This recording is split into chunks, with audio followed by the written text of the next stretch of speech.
there is just nothing like the Challenge Cup final. Today, Super League Raw announced our biggest competition ever.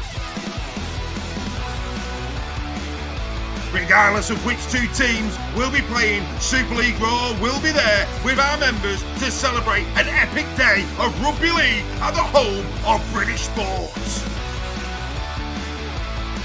Join the Super League Raw family at the Challenge Cup final on the 7th of June at Club Wembley.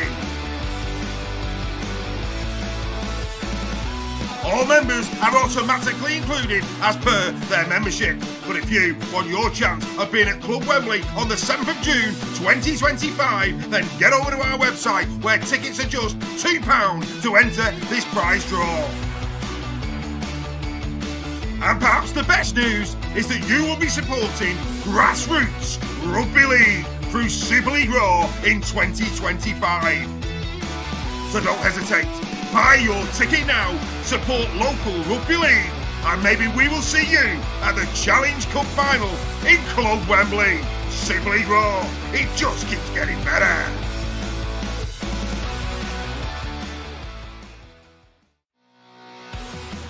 This production comes to you in association with the Bluebell Warrington.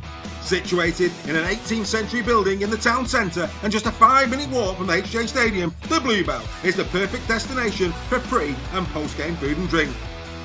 The 2024 Warrington Pub of the Year is now the official home of Super League Raw on Warrington Wolves match days for both home and away supporters. Super League Raw are delighted to have agreed a members-only area, allowing our community to come together to discuss rugby league pre- and post-match. So set your course to the Bluebell Warrington on match days and beyond. You are sure to be greeted with a warm welcome and a cold beer. Super League Raw and the Bluebell, the perfect partnership in enhancing your match day experience.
So, good evening and welcome to Super League Raw Weekly. We're all in the house this evening. Good evening, gentlemen, Steph, Greg, and of course, Joel. Good evening. Good evening. Very good evening. A very good evening indeed. Great to have everybody's company. A bit of a different Super League Raw Weekly this week. Of course, we're 4 rounds in. We're going to have a break for the Challenge Cup. So we're going to take stock this evening of what we've seen over the first 4 rounds. Maybe a bit more banter, a bit more debate this evening. We did, of course, put out on our social media channels that, we wanted your questions. We've got a few already preloaded in for us to debate this evening, but feel free throughout the show to bang a couple in the chat as well. Like I say, 4 rounds in, let's take stock of what we've seen thus far. Good evening to Nigel Bennett in the chat, Nick Young, Robert Higson's with us, Aidan Simpson, Dawn Baker, Deb Hasty. I think Dawn was in dead early, actually, Dawn Baker. So yeah, she was. She was very keen, which is Rebecca Frey, we hope you had a lovely birthday, Rebecca. Matt Timms, Phil Webster is in there. Declan's with us as well. Craig Forth. Yeah, they're all in there. Great to have your company. Right, let's get a bit of admin out of the way. Oh, way up. She's there. Our Nick's there as well, boys. She's giving us the usual kisses. Marvellous stuff. Right, far better than biscuits. Anyway, let's not go there. Right, let's go. Do a little bit of admin, a bit of housekeeping. Bongers Bingo at Halliwell Jones, of course. Squad Builder is one of our principal sponsors. We have to give them a plug, and rightly so. Doing great work for the young lads there at the Warrington Wolves. 22nd of March, not long off now, a couple of weeks. 20 quid to get in. Great night of entertainment down there to support them.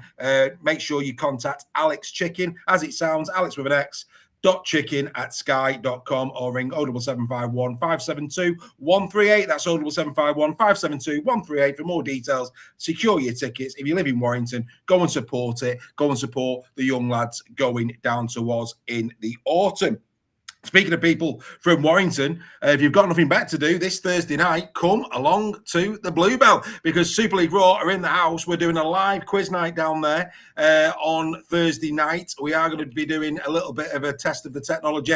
The hope is that from April, it will be online simultaneously. But yeah, get yourself down to the Bluebell on Thursday, 7:30 start.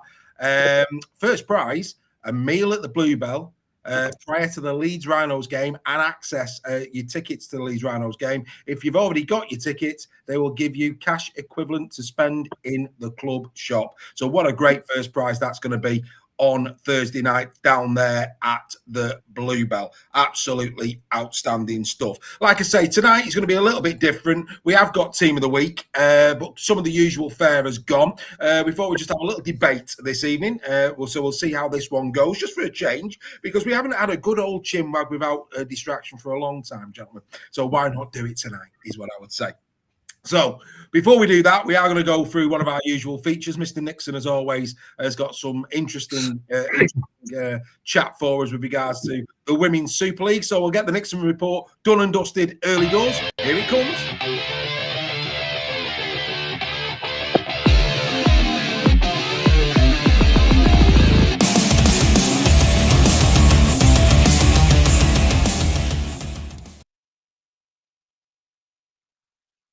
I certainly hope it's interesting, Dave. Start off, we had a lot of negativity last week about what went on in Vegas with the women's team. So it was great to see this weekend, to coincide with International Women's Day.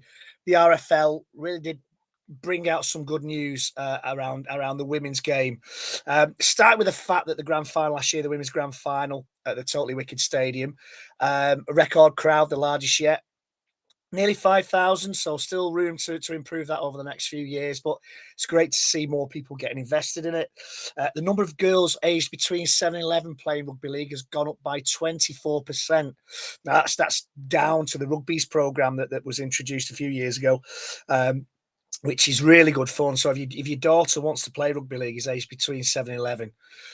Get them signed up to that Rugby's program through your local club, and the number of women's teams competing at community level grew by 11% between 2023 and 2024. So, there were some negative things that were being spoken about the women's game, especially a few weeks ago. I think that's positive news for the future.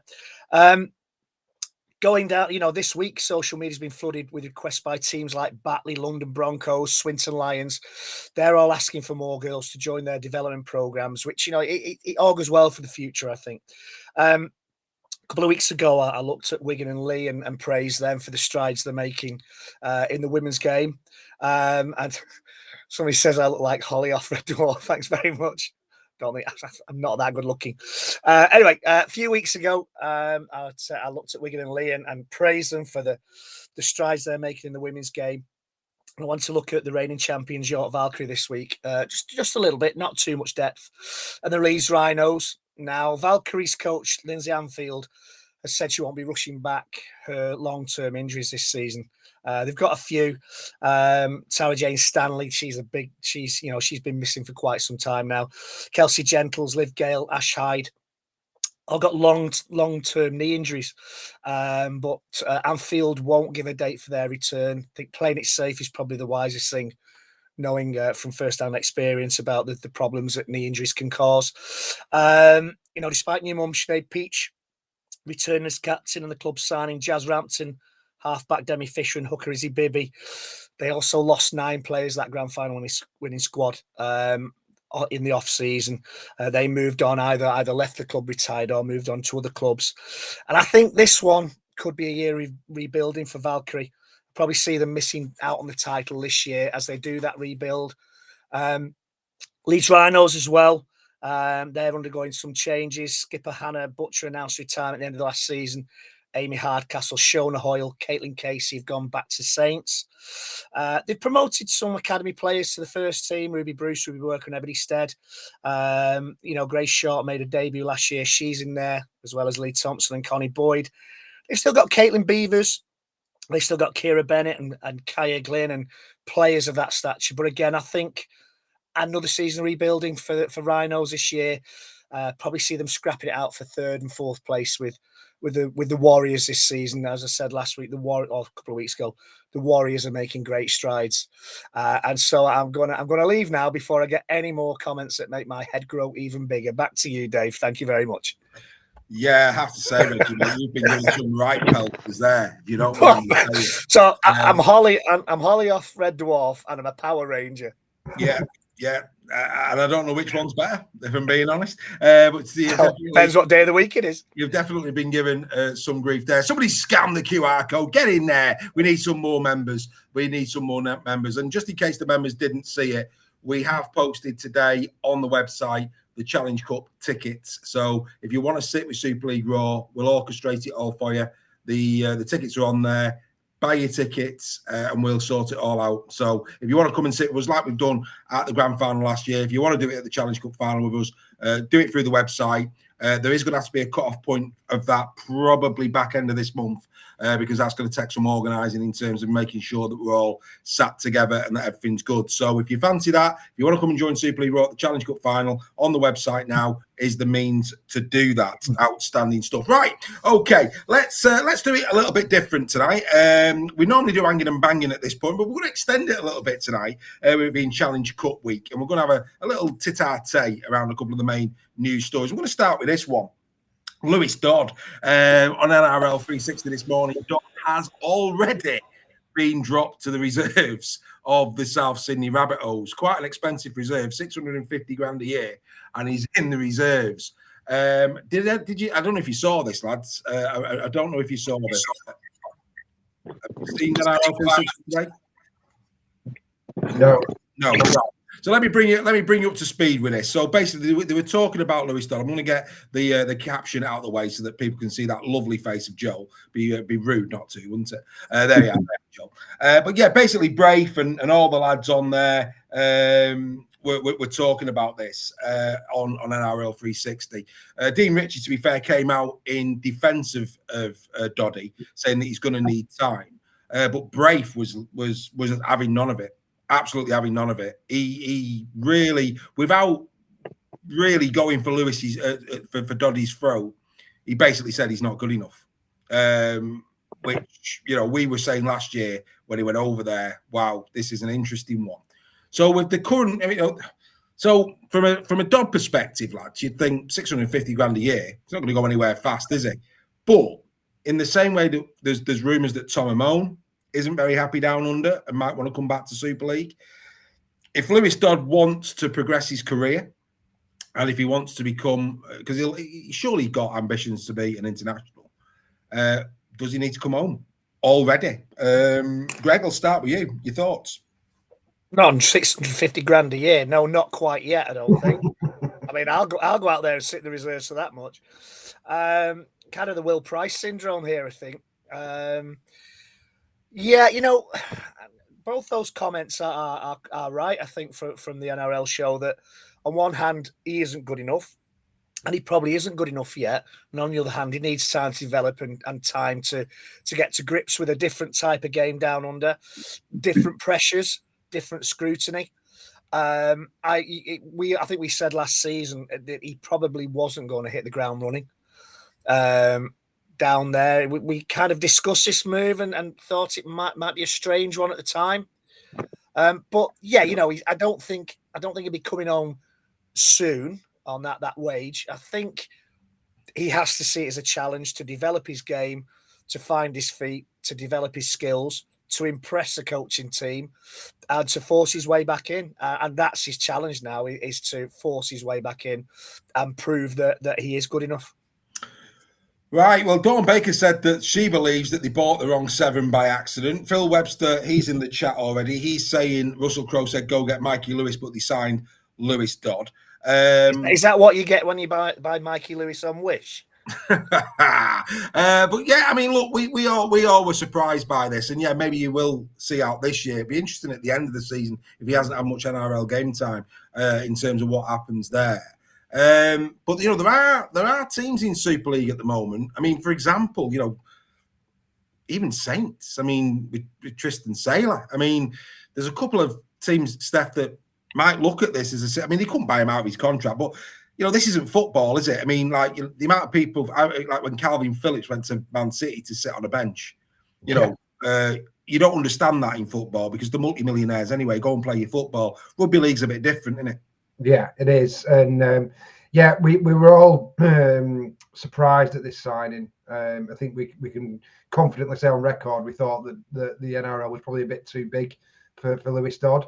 It's a very difficult position to go over there as a halfback. Obviously, George Williams did a great job when he went over there at Canberra. But yeah, it's to get into the structures and having an immediate impact is difficult. We're getting feedback from someone. Yeah, go on, carry on. Yeah, it is difficult, and I do sympathise with him. But it's a big contract. I don't know how many years he signed for. With 3 years. I think it might be 3. I thought it was 3. Yeah. Well, I mean, if he gets paid 650,000 to play in the Queensland Cup, happy days. He'll be more than happy with that. But he will want to. The challenger in him will want to break into that first team, and maybe it will be better for him to go and prove himself in the Queensland Cup and maybe put some good performances in there, and then look to force his way in and prove a point. They'd have to. I mean, Craig Forth said they release him from his contract. They'd have to buy him out of his contract, Craig. And do you know what? They might to give them some cap space because they haven't signed well, the Rabbitohs. I mean, you're a fan of the Rabbitohs, Joe. They haven't signed well, have they? No, they haven't. But the South historically have had this thing where they've signed, 7 or 8 players at a time, and there might have been 1 or 2 real good diamonds, but then the rest, unfortunately, go to the side or to the waste. Now, it isn't for me. It's not, it's not over for him. This is his chance now. If he really wants to stay in Australia, he's going to pull his socks up, play out of his skin, and earn his way back in. And if he is as good as everyone thinks that he is and that he thinks he is, then he'll get that shot again. And if not, there'll be plenty of Super League clubs, gunning for him. I know we can't afford him, but, we've had our halfback problems issues recently. There's been other clubs that could do with another quality halfback. And we know he's a good Super League standard. But certainly moving into the NRL was a massive move. But I think for Lewis, he's obviously made a move there. He's on a big wage, far bigger than what he's been over here. And he wants to prove why he's on that wage. And he's going to put an effort in. But hopefully South keep on to him if they think there's something there, because they clearly did at some point. Well, somebody did. I mean, Wayne Bennett clearly didn't know much about him in the pre-season video when he says, "You're the Pom, are you?" So he clearly didn't know much about him at all. Greg, could we see something like the Bateman situation where they loan him back? Could well do. That could be an answer, yes. Could well do that. Yeah, and I know people say they did kind of release him for his contract. Well, that's a lot of money just to throw away. So, yeah, a loan deal could be the ideal solution until the end of his contract. Yeah, it's a good point. Yeah, it would be interesting. At the moment, though, it is going the way that we thought it would go, and I hope for Lewis that it doesn't go from the Australian dream to the Australian nightmare, because it could go that way, which would be a shame. It really, really would be. Right, let's move on then. Let's move on to another bit of news that I thought was worthy of our discussion this evening. When we're going to go first? Well, let's go there first. Prop crisis. Blessed in the backs, weak in the forwards, gentlemen. I think we've seen a bit of this weekend. This weekend. It's something that I just thought was worth a little chat amongst ourselves this evening. We know that Wigan have got a great pack, phenomenal pack. We know that KR have got a really good pack. After those two, and Saints, when they're fully fit, let's be honest, Alex Walmsley punching like you won't believe again this season. Alex Walmsley's played out of his skin this season. They missed Lees. They did miss Lees at the weekend. Yeah. So again, when they're fully fit, we know that Saints have got a pack that'll match anyone. I'm struggling after that. I really am. I'm looking along the front rows, and I mean, like Wakey bullied Warrington on Sunday, but Wigan would bully Wakey. I think that's a real problem for Warrington. Having said that, Dave, Mike McMeekin was magnificent. Exactly. On Sunday. 80 minutes as a prop. Yeah. Magnificent. The best player on the park. He was loose forward, wasn't he? He was loose forward. But he's a prop playing it loose. But, he's to play 80 minutes. And he alone bullied the Warrington pack. He was the best player on the park. When I look at the front rows in the other sides, you've got maybe one that you think, so for example, at Hull FC at the moment, it's SASA. SASA is top draw. But then what's underneath him, if he was to go out of that, it would severely weaken them. We've seen the James Harrison effect at Warrington. Your thoughts on this? Steph, we'll start with you. I mean, we are blessed in backs. I think we're blessed in nines as well. I think actually we're probably blessed in back rows. But when we look at the front row, I don't think there's an awful lot of depth there this year in 2025, do you? No, and I think you could throw Lee into that mix with Robbie Mulhern, although I think Owen Trout stepped up massively this season. He's been brilliant for Lee. So maybe Lee I've got to if Robbie Mulhern's fit, but obviously he's not there at the moment. But yeah, you're right. Most sides tend to have one lead prop forward.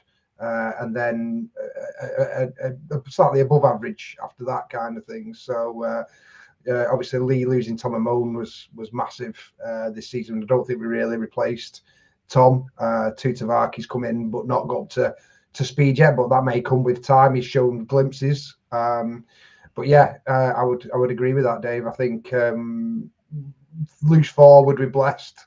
Backs we're blessed. Hookers we're blessed.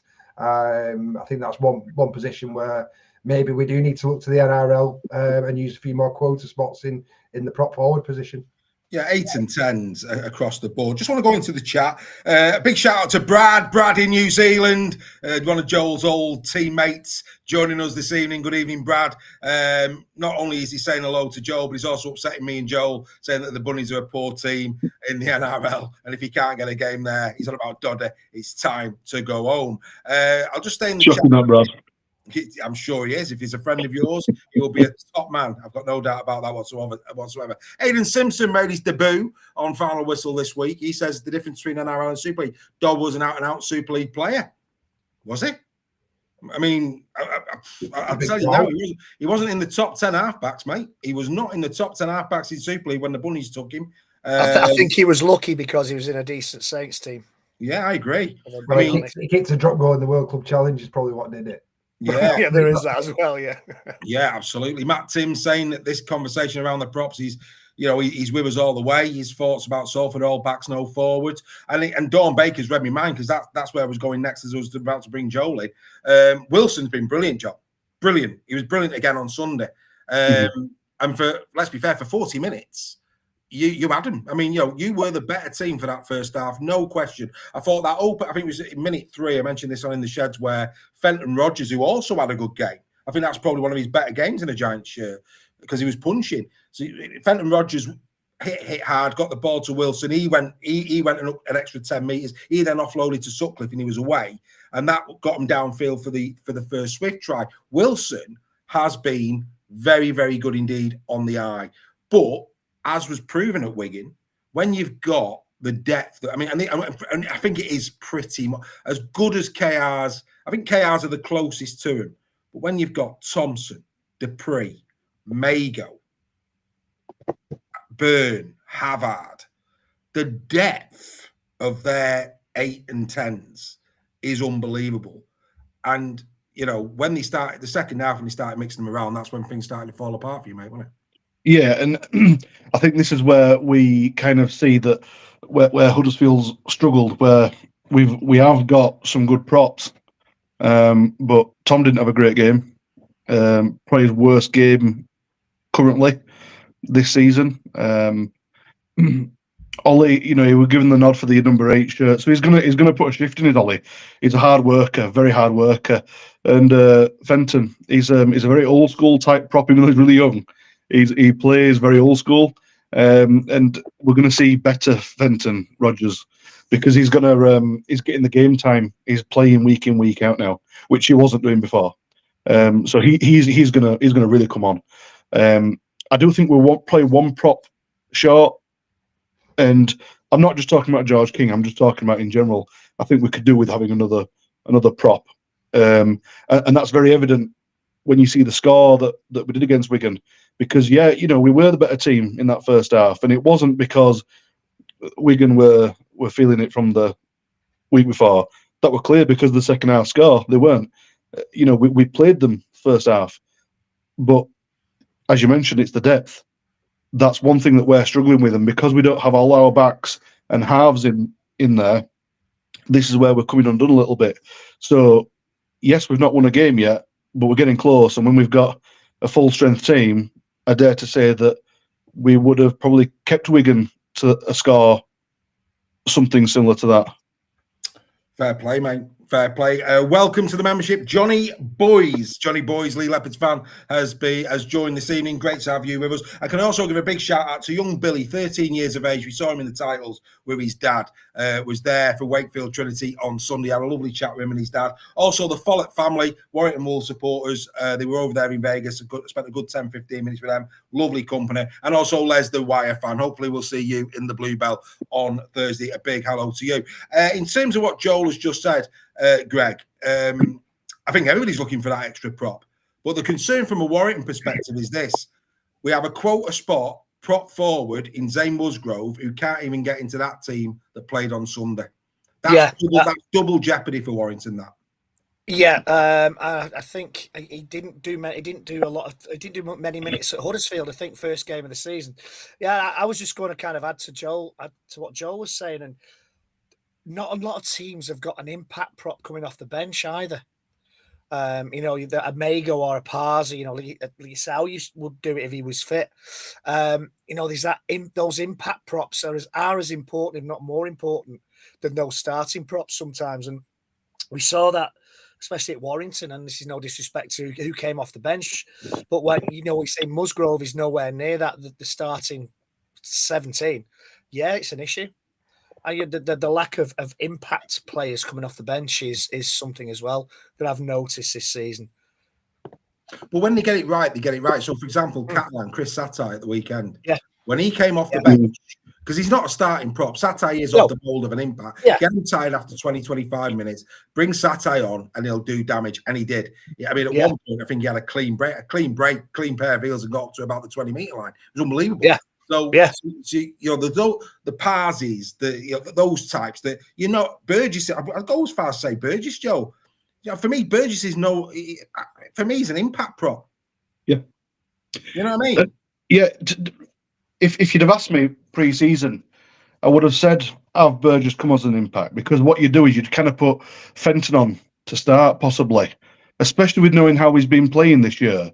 You'd put him in at the start because he's got the energy, and then Tom comes on, at the very towards the back end of the first half, and maybe keep him on for a good portion of the second half.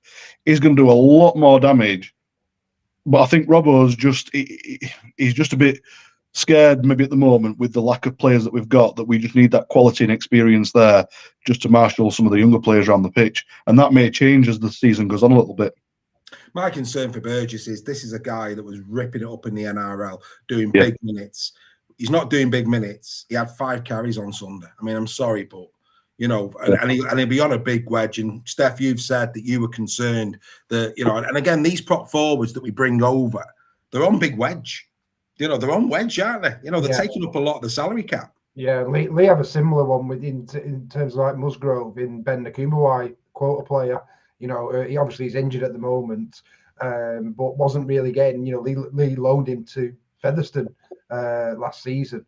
So with your quota players, it's so important to get people who are going to start. They're so valuable. They need to be big minute, big time players for me, and you need to use them very, very wisely in Super League. It has a massive impact on where you're going to finish at the end of the season.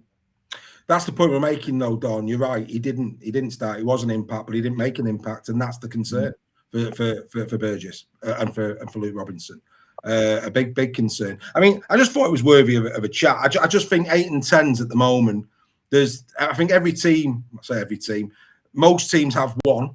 But you go, yeah, solid.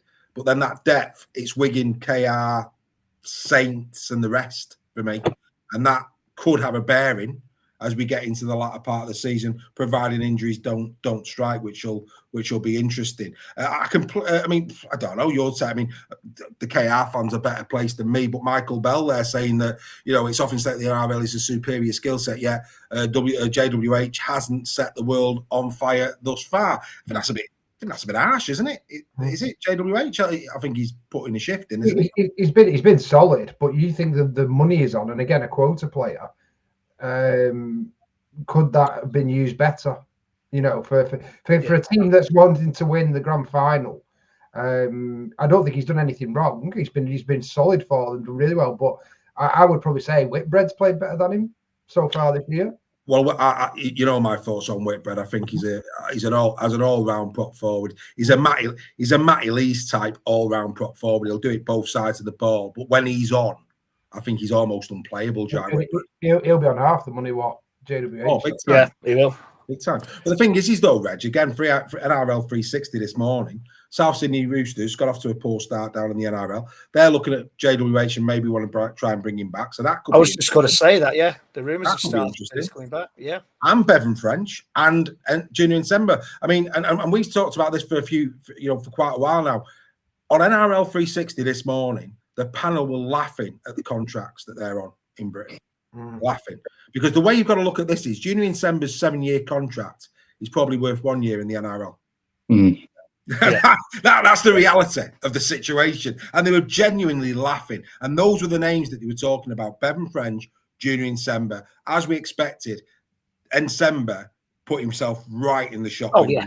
Warrington. And the reason behind that long-term contract is that it will take big money to prize him away. Yeah. Same with Brodie Croft at Salford.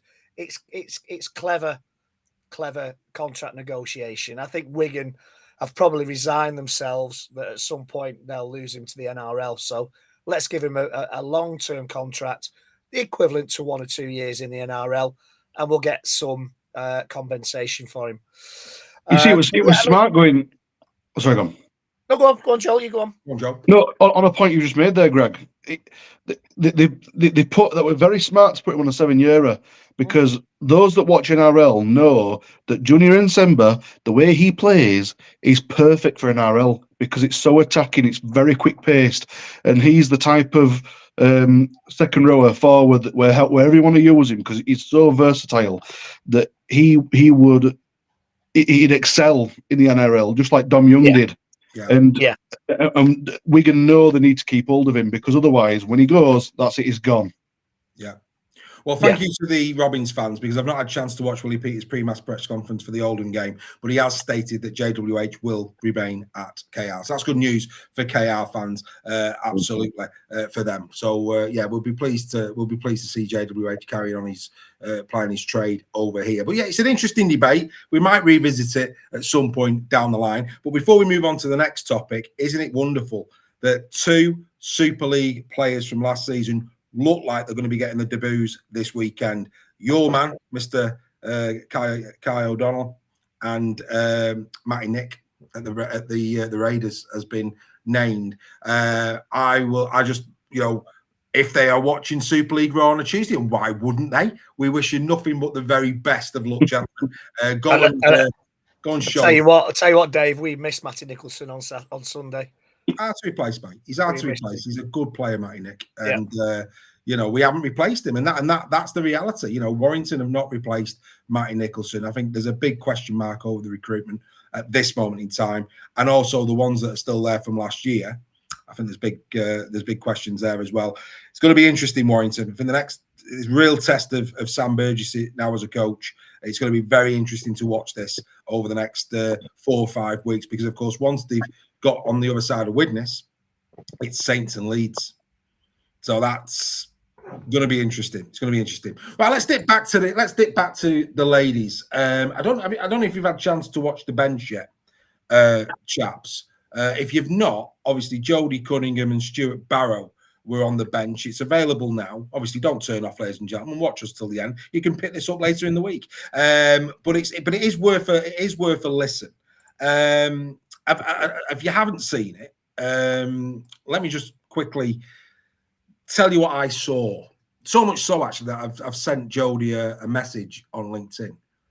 What I saw in Jodie Cunningham was somebody who was very, very hurt by what had happened in Australia. The trolling is a disgrace. And the trolls are probably from people who don't really watch rugby league and have seen that score. And as far as they're concerned, we should have done better. It was always gonna go that way.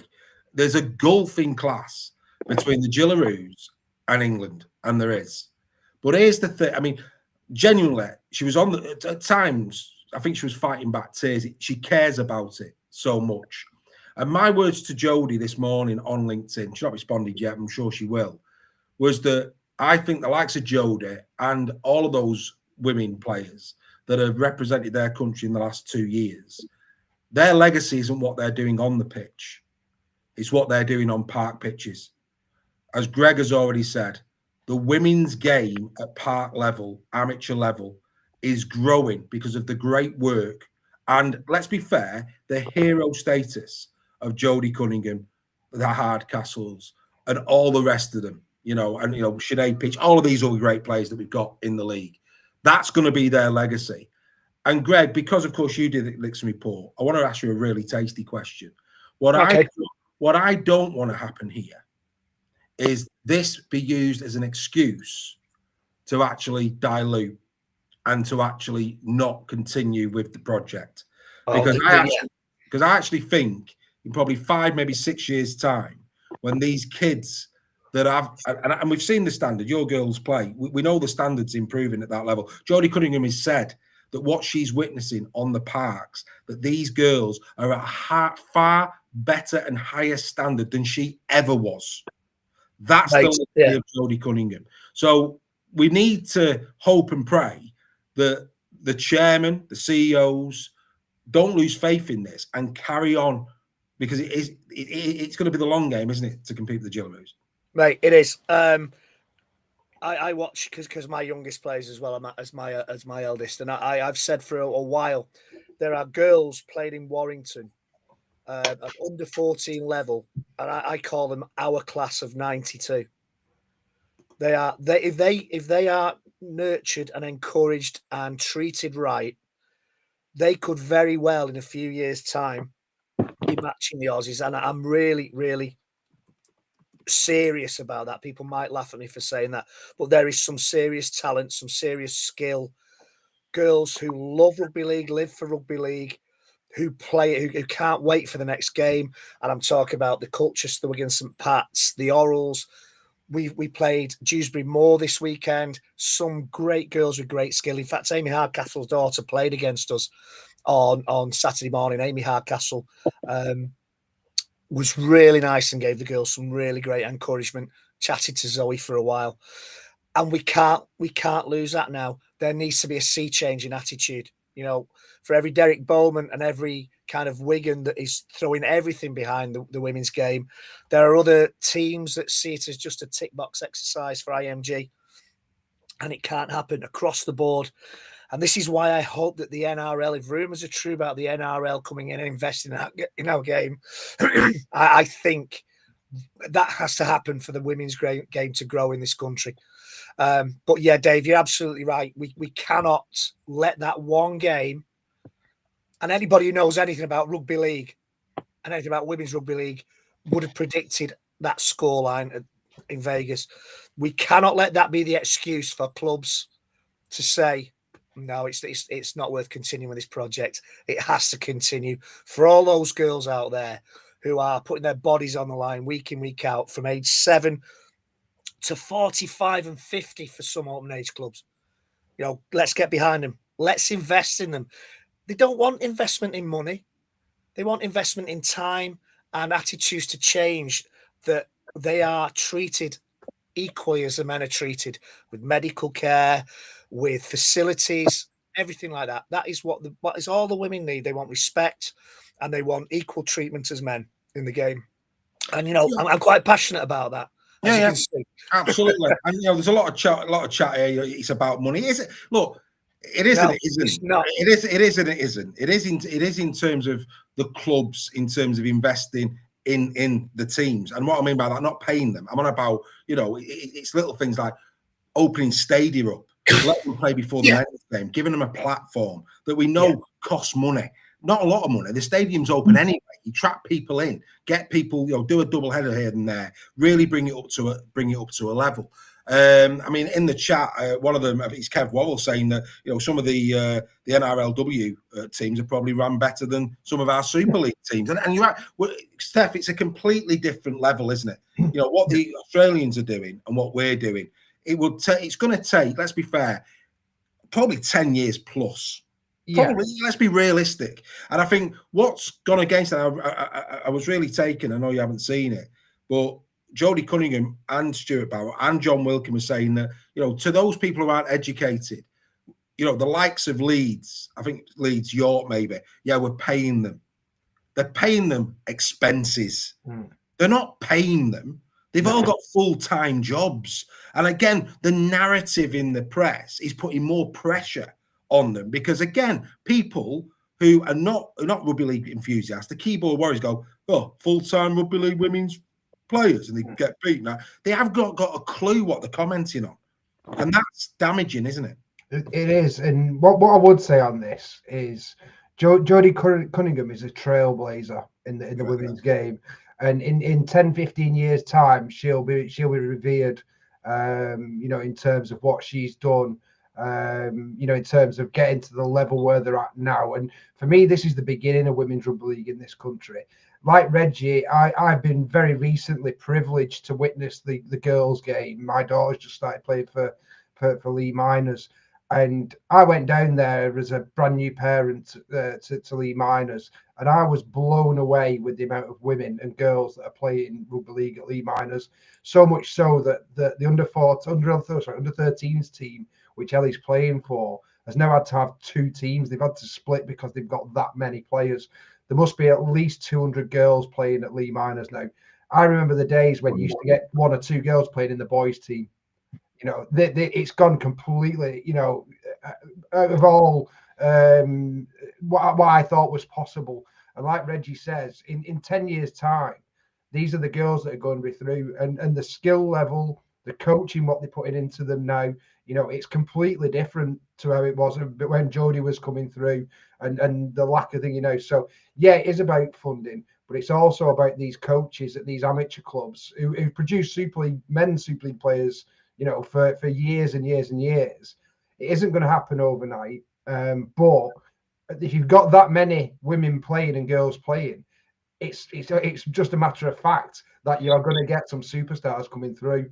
And it comes down to investment at amateur level, and hopefully, if we do get a Super League NRL buyout, then some money can feed into these amateur clubs to improve facilities. Lee Miners is fantastic now. If you get a chance to go down there, they've got an awesome facility now there. Yeah, Lee Miners is a brilliant setup. Steph. Brilliant setup. So things like that and the inclusivity and making the girls want to come. But what we're seeing, especially in Leigh, is just a massive buzz about rugby league. And I think this has helped with the popularity of the girls' game, because they're seeing the Super League matches and they're wanting to get involved. And then they're seeing the likes of Jodie Cunningham's play and thinking, I can do that. And just by trying it, you get hooked, as we all got hooked on the game. So I think the women's game's going to be strong. And I think long may that continue.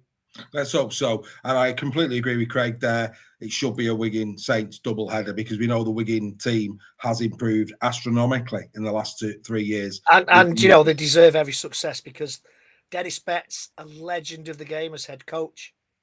Yeah. A legend of the game. It's already there. It already makes headlines. Yeah. Jenna Banks as well at Wigan's an absolute superstar. Yeah. She's massive for Wigan.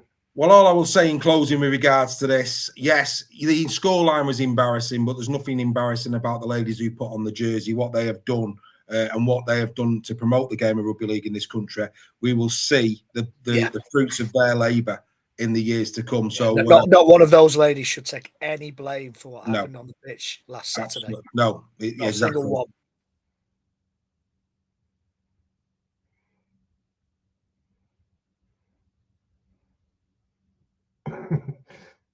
Oh dear. That Dave, or is that me? It's gone. Hello.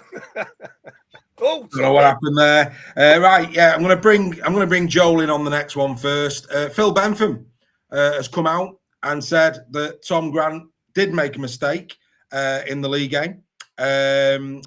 Obviously, this is in relation to Tom Briscoe's foot in touch. That's got to be a good thing. We haven't seen many head of match officials come out publicly and put the record straight. So I think well on Phil Bentham here for doing that. Absolutely. You know, Phil Bentham, over the years, as we know as a referee, we've seen him in hundreds of matches. He's never been shy of saying what he thinks and sticking to his guns. His decisions haven't always been popular, but they've generally been pretty right. And he's not stopping there, and I think it's great. It's brilliant. Accountability. You know, in any walk of life, if you can take accountability for your actions, you know, you're onto a winner. You know, and then the trust becomes more than as well. And this is where hopefully it might be a turning point for referees, so they can say, yeah, look, I got it wrong. Say it openly. And some of the fans then can start understanding that, yeah, these guys are just human beings. You look back at the in conversation you did with Aramoa, he said, didn't he? He said, you know, end of the day, we're all humans. We try as best, but we don't always get it right. And Phil's just backed that up. So I think it's a great point that he made. Yeah, I do. We need more of this, Greg, don't we? I think we do need honesty, yeah. I think we do need a lot of honesty now as regards to this. And we've got to be careful we don't undermine the referees as well, because, you know, they do get a stick. I mean, I think we maybe said a few things about the referee on Sunday afternoon. But, you know, we've got to be careful that it doesn't undermine the authority of the referees. Somebody said something after the game to me on Sunday that would it be an idea to have non-referees as doing the videos during the game? Because his words, not mine. Sometimes it seems like they're just unwilling to go against their colleagues. Now, that was his words, not mine. So I wonder, you know, at the bunker in Australia, that would also then free up more referees to referee games. Would it be worth having, you know, people who know the rules, but not necessarily serving referees, ex-players, retired referees, maybe, as video refs? Well, I think, you know, the thing there is, Steph, and I'll bring you in on that, is that if you remember when we did In Conversation with Ian Smith, he spoke about the amount of decisions, 60,000, I think is the number he put on it, decisions that a referee has to make in a game. Now, the problem that we have, and I think Greg got a really good point here, that, you know, mental fatigue. If you've done a video referee gig on a Friday and you're refereeing on a Saturday, there's mental fatigue there, because you're having to watch that game probably as a referee and seeing things as the referee on the field. I think Greg makes a good point. I actually think, because look, let's be honest about it. I'm sorry, Jack Smith. I've just got to say it, mate. You know, I'm just going to come out and say it. You know, I'm not a referee, and there's many people that aren't a referee. But you don't need to be a referee to know the rules inside, upside down. Mm-hmm. You don't. You know, and when you know, you're watching video monitors. You know, you're looking at things that you can watch time and time again. And you know, I'd back myself. I'd quite happily back myself in the bunker, and I think I'd be quicker. And that's controversial, but I'm just going to say it because for me, I don't need to see a David Armstrong try from the side to slow the game down by another minute. I would quite happily press the button on angle 1, try. Let's move on, Steph. Yeah, I think what we've got to remember with this is as well is that these are full-time professionals now. The Super League referees. So all they do is refereeing, and what we're not privy to is what standards they're being held to in terms of getting decisions right or wrong.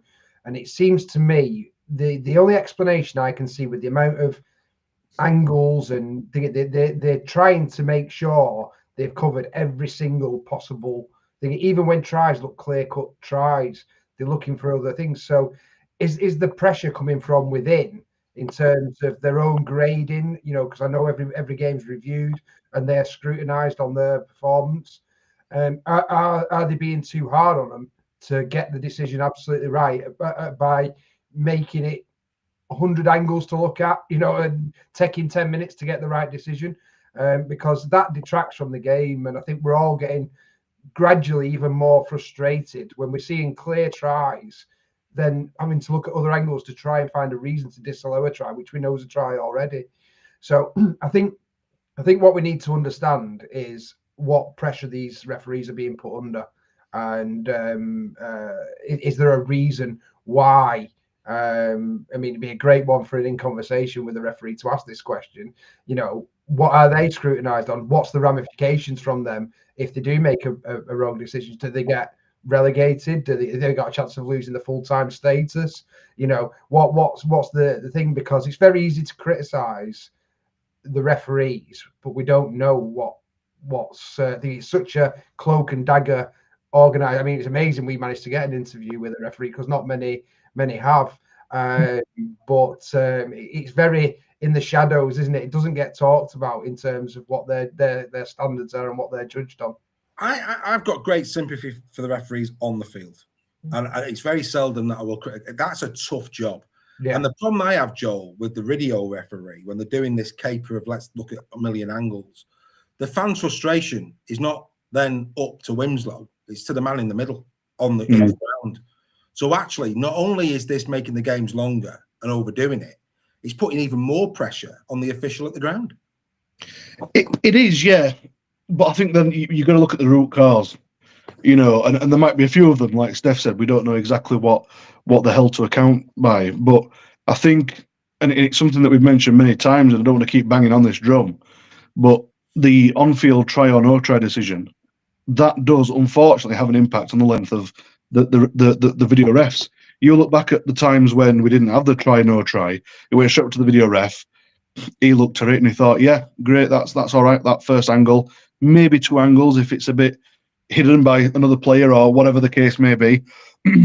But yeah, I think that has something to do with it. And it's not fair on the ref downstairs on the field, because end of the day he's got to make quick split, you know, second decisions. And you go up to the man upstairs who can just slow things down and have a look. But like you say, I think all these angles are coming from the try no try, because it's like for some reason they're having to try and go against the referee. Maybe I'm not sure if that's one of their it's almost KPIs. as if they're trying to find ways to agree with the referee rather than look at it objectively. Joe. Yeah. Do you not think though, Reggie, with this, there's a real simple answer to this in terms of the speed of video refs, and the NRL do it brilliantly. In the, like, for example, if there's a question mark potentially where a linesman says it might have been in touch, right? There's a 60-second window while the kicker's taking the kick. So why not just award the try, and then the bunker can then intervene and say, hang on a minute, I think we need to have a look at this. Yeah, you know, I agree. and that would kill the majority of all, because most of these calls are so, you know, it is a case of, well, we think it's a try, but we just want to be absolutely sure. Well, be absolutely sure in that 60-second window, and let's not stop the game any longer. And I think that would get rid of a lot of people's frustrations. We could Exactly, go I on. agree. Or do what they do in Union, where the referee just says to the video ref, "Is there any reason why I can't award that try?" Yeah. This will rumble on and on, boys. It will, but I think it's really interesting. Well done to Phil Bentham. Hopefully, there's more of that because you know you can't change history, but I think it's a step in the right direction, because by telling us that they've got that wrong, what you can also suggest is that there's conversations being had. We can't have that again, boys. You know, it's all right to make a mistake, just don't make it again. So actually, for me, the more they're telling us that we acknowledge the fact that that's wrong. If they don't tell you that, it's almost like they're condoning that they didn't. And that's even more worrying, because you're thinking, right, you know, what's going to go on there, which is quite interesting. Anyway, we're going to move on. Last one before we get into Team of the Week and things like that. I thought tonight would be a good show, and it's turning out to be exactly that. Simon Johnson, time to lead. Simon Johnson ahead of tomorrow's big meeting. Of course, Derek Beaumont, and I think it's Gary Hetherington want a change of leadership at the Rugby Football League. I think we all do. Yeah. Simon Johnson stepped down today. Regardless of who comes in, I know that Derek and Gary have got the favourite for this.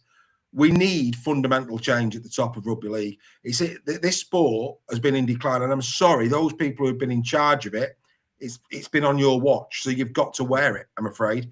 We need people to come in with passion, that, like us, see it as the greatest sport on earth and actually fight for it. Don't just go with status quo. Don't be talked down to. Have a bit of courage. Have real courage. Don't be afraid. It's like Dragon's Den, isn't it? How many times do you see in the Dragon's Den the 5 dragons trying to steal somebody's living, and that person goes, no, I'm not selling 50% of my company. And then they go off, and then you Google them, and they've done brilliantly well because they have the courage to go, no, I'm not selling my soul. I'm going to go. And that's what we need. Whoever comes in to do, fight for our sport. It deserves to be on a pedestal. Far more than cricket. Boring, Greg. Shocking sport. Rugby union, nowhere near as good as code. You know what I'm saying? Nowhere near as good as code. You know, golf. All the money in golf. I mean, I play golf, but it's hitting a ball with a stick. Come on. That's not as exciting as rugby league. Snooker, you're having a laugh. You're having a giggle. Darts, come on. Behave yourself. Yes, a 9 dart is nice. Luke Little is a good lad, but he's not a rugby league player. Let's get that straight. And then you go to football. Don't deserve to be paid anywhere near as much as our boys and girls. So, you know, let's have somebody at the top of this rugby league that wants to do a job like Vlandis. And if the first thing, and I'm going to scamp his soapbox, you can tell I'm passionate about this one. The first thing that I hope the new incumbent does is picks up the phone to Vlandis and invites him over. But do you not think it's coincidental that the timing of this happening, when all these talks are being re-engaged now with the NRL, this to me is a moment in British Rugby League history. It's that critical, I think, because there's new Sky or TV deals to be negotiated. There's this potential NRL takeover. This could revolutionise and change our sport. And I think if people actually look at who was running the you know, right to the top of our sport in Britain, and said, have you got confidence in these people to negotiate a fantastic TV deal and potentially a revolutionary, groundbreaking deal with the NRL? Then the simple answer is no, because they've had their opportunities to do stuff and not done anything. So this is a moment, and this is why the chairman, and it's not just Derek and Gary Hetherington, they're leading it, but it's been voted for by every single Super League club, I believe. Because and also supported by a lot of championship clubs as well. Absolutely. Because don't forget, if there is a takeover of some form, and there is money going to be coming into the sport, then the championship clubs are getting a pittance now compared to what they used to get off the old Sky deal, which Nigel Wood negotiated. Now, and so for the championship clubs, you could say they're voting turkeys for Christmas potentially with this, in terms of you're not going to get into Super League, but it's their existence Yeah, but what have you got to do? You say that, Steph. What have they got to lose? It's one of those. That's what I mean. And this is the whole point, in that without investment, then they're not going to get any better. In fact, most of these clubs will probably go down financially. So this is it's a what's the word, changing doors kind of sliding doors, my friend. Sliding doors. Moment. Good old Gwyneth. The sliding doors moment for rugby league, and a lot will come out, I believe, in the next few months in terms of what's happening here and why they're doing it, and the potential benefits going forward for the sport. Well, absolutely. We can't turn back time, can we? Oh, a little bit too Aqua there. That was Cher. No, it was Aqua. Right. Yeah. You talk of revolutionary. I'm going to bring Joel in a sec. But Joel, talk about revolution. Let me just talk about a bit of revolution. Super League Raw is a revolution, because you can't have a conversation with something that's printed on a piece of paper. That's what we do. We interact with people. We bring a community together. That's the joy of Super League Raw. No, there's loads of others out there, but nobody's building a community within Rugby League like Super League Raw is. So come along for the party. There's to become a member. We're going to be together at the Challenge Cup. We're going to be together at Magic Weekend. There is a T-shirt coming. Because we all wore the T-shirt last year. There is a new Magic Weekend T-shirt coming for Magic Weekend. There's going to be a load of us at Magic Weekend, load of us at the Challenge Cup. There's going to be loads of us at the Grand Final, regardless of what team gets there. We've got the Wednesday night socials where we talk rugby league. Come and be a part of this community, and come and be a part of it. The amount of members who've actually got the membership back because they won things. So Bazza Kingston, great example, our mastermind champion. He's going to the Magic Weekend free of charge, courtesy of Super League Raw. He's paid for his membership. We are going to be also sending some other lucky people to the Magic Weekend with us. There is going to be, and I'm going to announce, another little competition, but it will be members only. I'm sorry, all these type of competitions now with big prizes, I've got to look after my members. They deserve, because they're investing in us, to win these prizes. So it will be prizes, will only be won by members. But this year, there'll be Magic Weekend tickets going, Challenge Cup weekend, Challenge Cup tickets are going. We know that Grand Final tickets will be coming as well down the pipe. And if and when the Ashes happens, the chances are some people will be enjoying a nice trip to the Ashes as well, courtesy of Super League Raw. Become a part of this community. You'll never look back. It's a wonderful, wonderful community. And on that note, I think it's Ollie Gillespie. I think Ollie Gillespie has joined us as well on a 6 Again membership this evening. Ollie, welcome to Super League Raw. Right, okay. Joel, anything that you want to talk about with regards to the governance of the game? Yeah, it was something on the back of what you said, Dave, at the beginning. You said that there's people like Derek Beaumont who are the favourites. Let's use that as an example. Derek Beaumont is the best at marketing anything.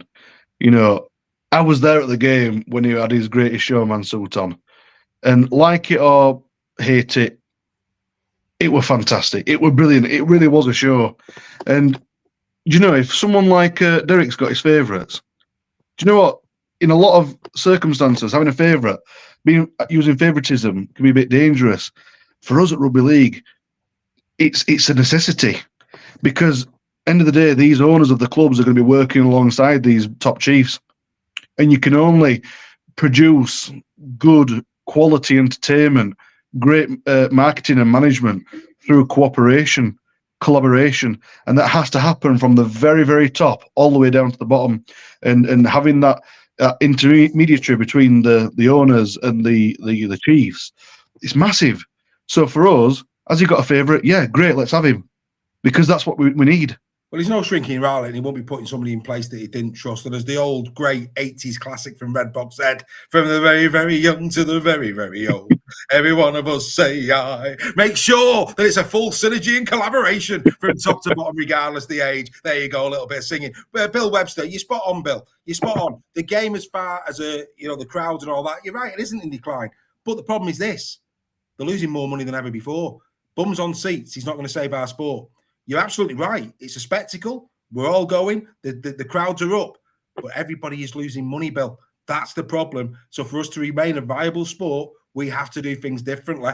And this is going to be a breath of fresh air. Reggie, have you got a final word on this before we move on?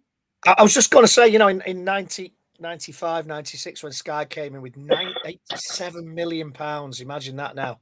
Yeah. To revamp the sport. If the NRL could come in with that kind of well, it'd be double, triple that now.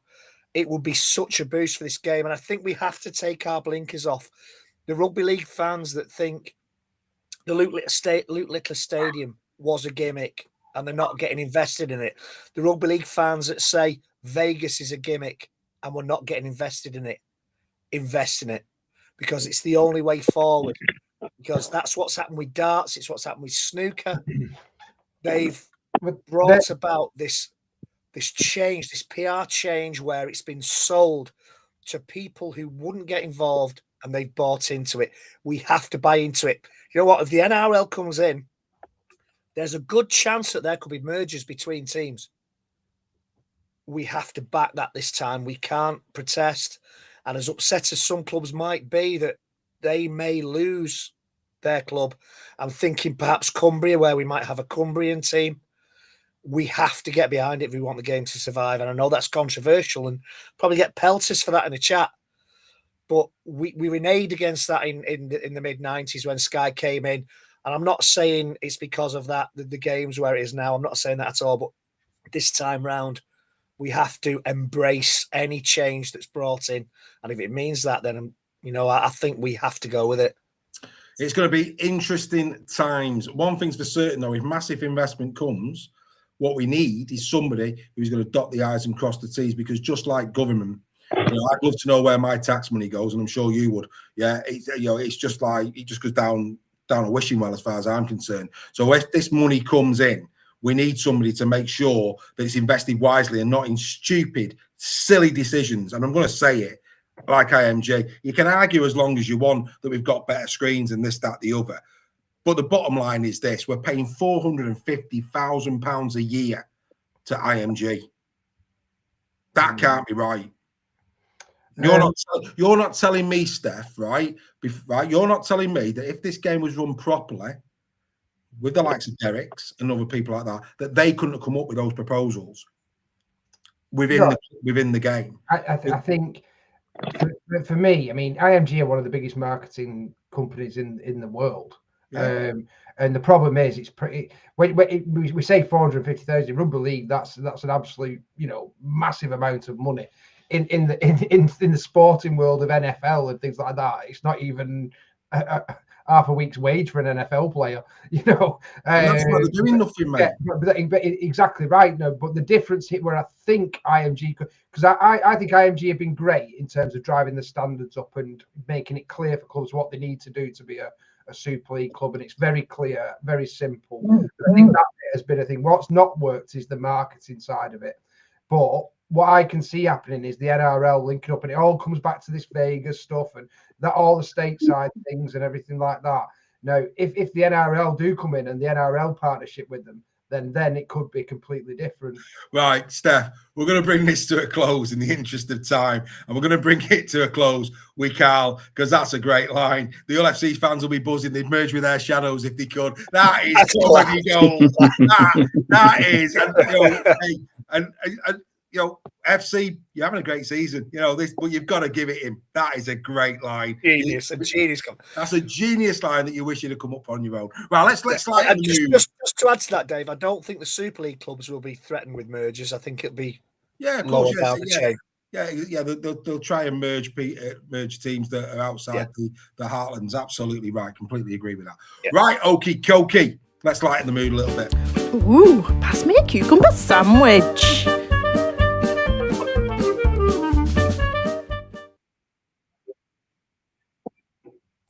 Yes, it's that time of the show again where we dip in to the Albert Goldthorpe medal, because yes, last week we said they got it so right. This week, well, let's go in there, shall we? Let's start in the south of France, where they went with Remy Smith with 3 points. No major issues with that. Absolutely, Theo Farge with 2, and then they gave Brodie Croft 1. Did anybody see Brodie Croft get a point in Perpignan? Interesting. No, I'm sorry, not having that. Is anybody having that? Brodie Croft a point in the Albert Goldthorpe? No, it's very poor game from Brodie by his standards, I thought. Yeah, he was very, very quiet.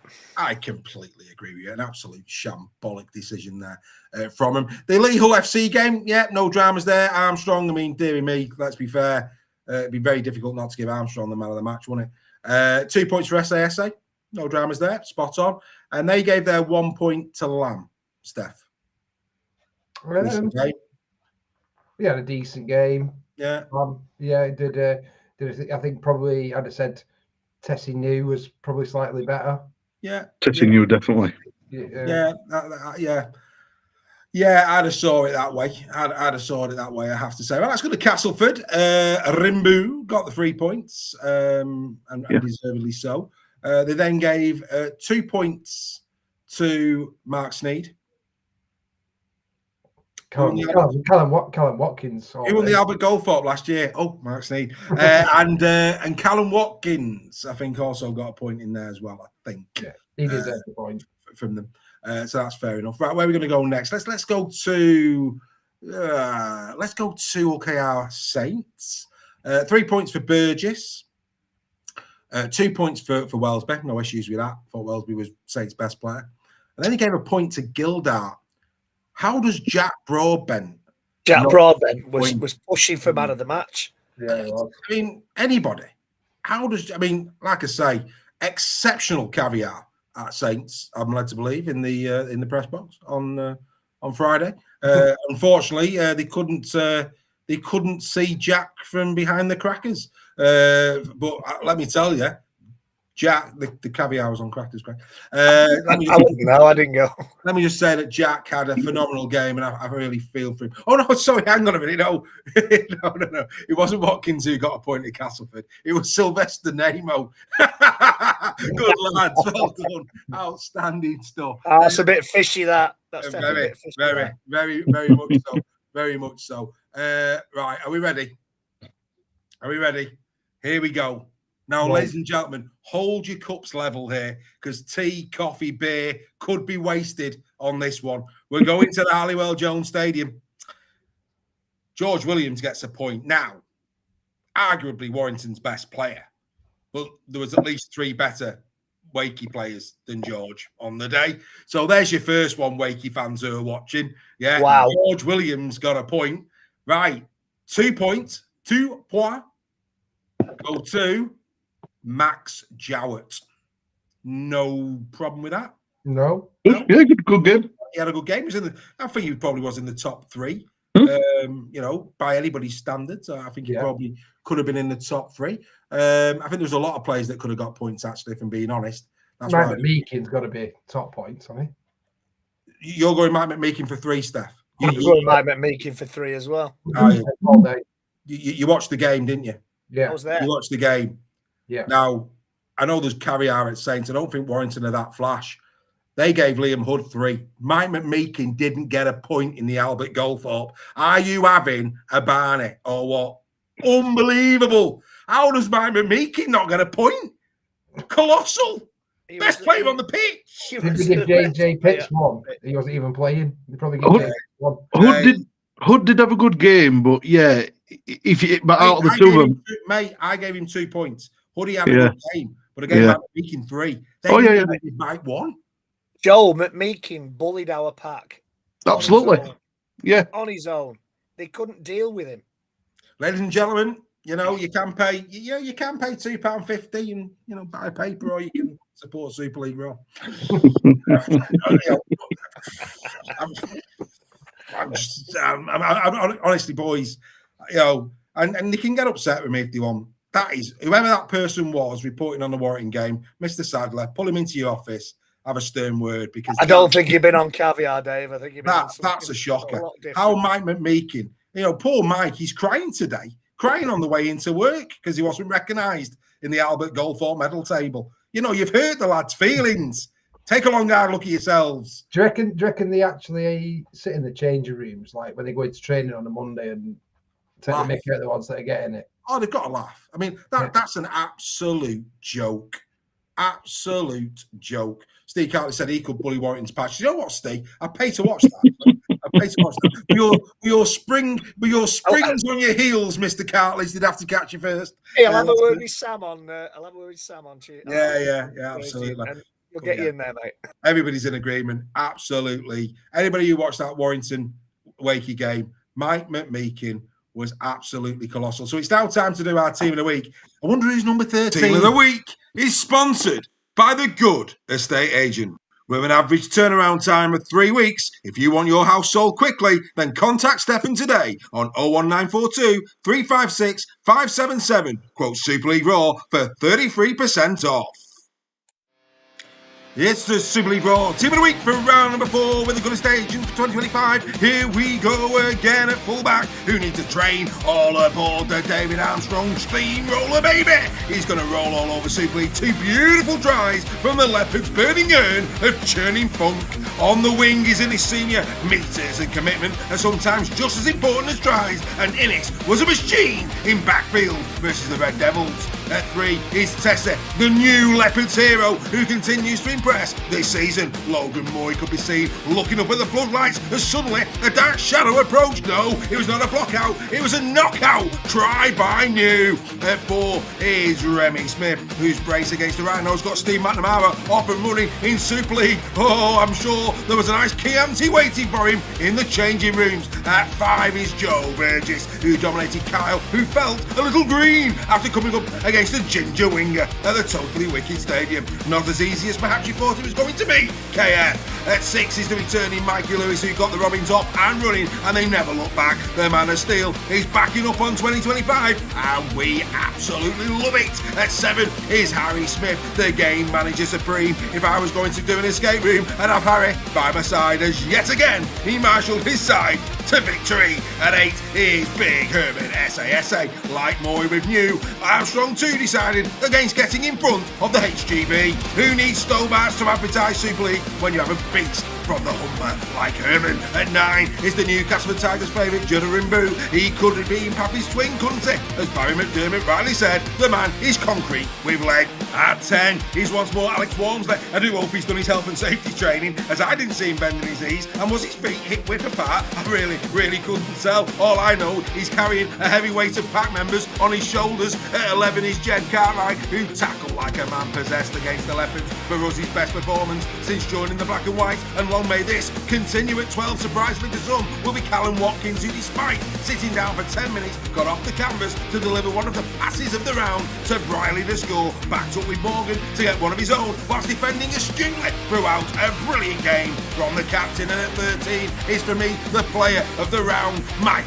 McLeakin. Talk about a captain's knock. This was simply sensational. It may even rank as one of the biggest individual performances of the season thus far.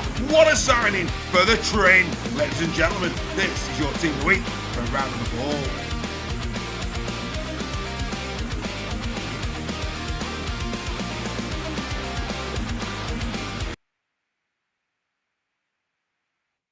So there it is, the team of the week for round number 4, gentlemen. Spoiler alert, Mike McMeekin is 13, player of the round for me. That's how good he was on Sunday. Greg, your thoughts on team of the week? Yeah, I thought Cartwright was magnificent for Hull. I really did. I was really impressed with him.